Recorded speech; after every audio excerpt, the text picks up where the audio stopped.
You work hard on a piece for 4 months, you master it, you're happy, and then you now move on to your next piece. 3 months later, you attempt to play your old piece and you're dumbstruck. You've completely forgotten how to play it. You feel sad and you wonder if perhaps you learned the piece without a deep understanding of what was going on. It's like on the surface you're able to churn out and play the piece, but it's like you don't really feel like you know what you're doing. In this video, I want to address this problem of how to keep pieces in your hands and how to have this deep understanding and security for your pieces.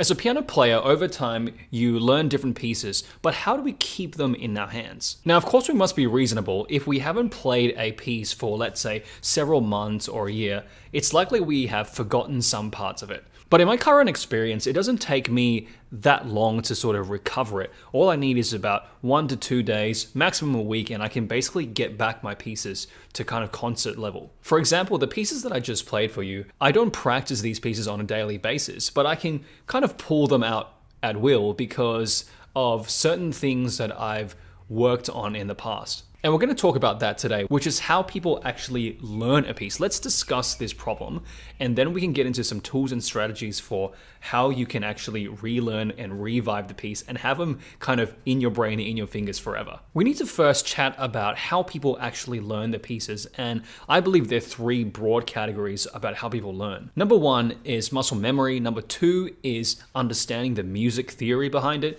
and number 3 is orally. Let's start with muscle memory. With a lot of my online students that I see, and also with the comments that we see here on our YouTube channel, I can see that a lot of people here are self-taught learners.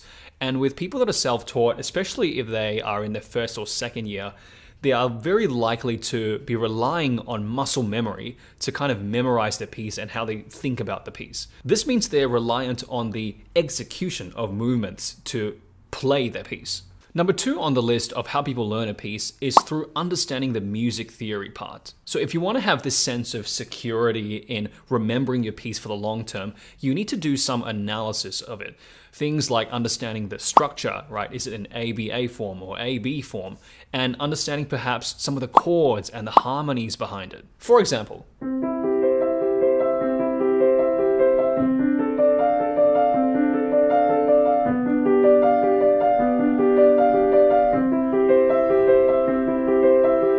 when most people learn this prelude in C, they're of course learning about, okay, which notes do I press, which fingers do I use? I recommend you to go a little bit deeper into it by studying what chords are actually in here. So for example, in this first shape,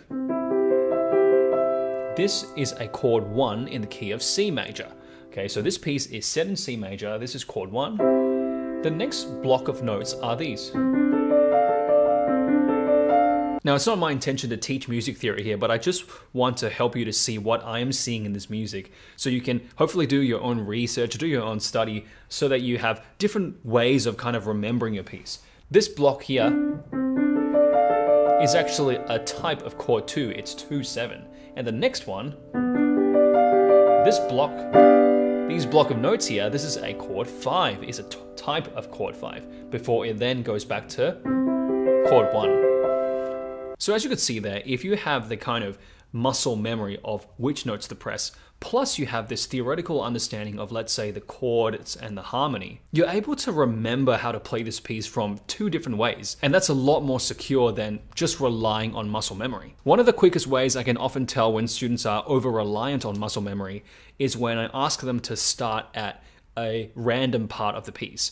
So instead of starting at the iconic start or some kind of start of a phrase, if I ask them to start right in the middle of a phrase and they're completely unable to do it, it usually means they're currently a bit reliant on the muscle memory. They must start the piece at certain points or they are not able to play it at all. The last way that people learn a piece is orally. So for example,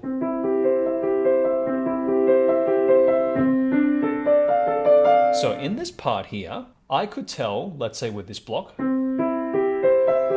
bum, bum, bum, bum, bum, bum, bum, and the next block of notes, this part here, da-dum, ba-dum. My ears, because over the years of playing, I've played different pieces, I've being exposed to different chords, my notes could tell that the next block of notes, it was likely going to be a D, right? So my ears, it's kind of like it could tell it was underneath E. So from an oral perspective, I could tell that the next note after C was going to be D. So as you can see here, I have currently 3 ways of memorizing this piece. I have the literal muscle memory, I have some kind of theoretical understanding of it in terms of chords and harmony, and I also have the oral skills, so I could tell how high or how low the notes are. And this helps me to have a deeper and a more secure and more robust way of thinking about the piece. Now that we've discussed about how people actually learn pieces, I want to give you 3 tips on how you can not be over-reliant on muscle memory to build a deeper understanding for your pieces. Number 1, instead of just playing the piece with your memory, I want you to go back to reading and playing at the same time.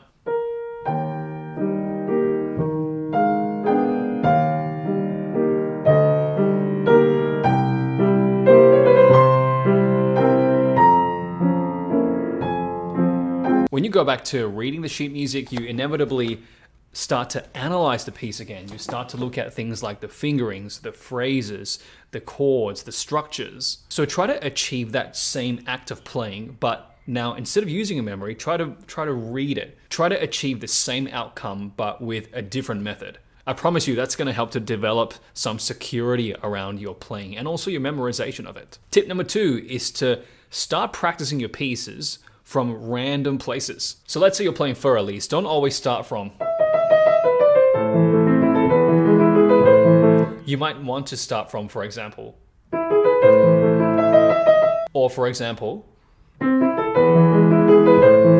Try to pick very random places in your pieces to start, and it will help you to not be so reliant on always starting at the same place, which will then develop this sense of security in your playing. Tip number 3 is to learn some music theory. So you want to do some research, some study yourself, learn things like chords, like harmony, like structures, like the fingerings. By analyzing any of these things that I just talked about, you inevitably will build a deeper understanding of the piece, which will help you to revive and relearn it and to never forget them. It's also important for me to say here that all these skills take time. So in your first year or 2 of playing, if you ever get this feeling of, I don't really know what I'm doing, it's kind of like I'm just playing, but I don't really understand what's happening. This is a very normal feeling. Just stick with it. At about the 3rd, 4th, and 5th year, you're really going to start to develop kind of some deeper understanding to music, that there actually is some kind of system, some kind of set system in the music world that you can use to understand the music more deeply. It's a little bit like the language English, right? English is not just a bunch of really random words. There's some kind of set rules and structure, things like grammar, things like adjectives. There are rules within the language that help to govern it and help to give it structure. And it's the same in music. Hope this tutorial has helped you. Let me know in the comments how you found it. If you have any piano questions, please ask below. 90% of our content comes from your questions. Catch you in the next tutorial.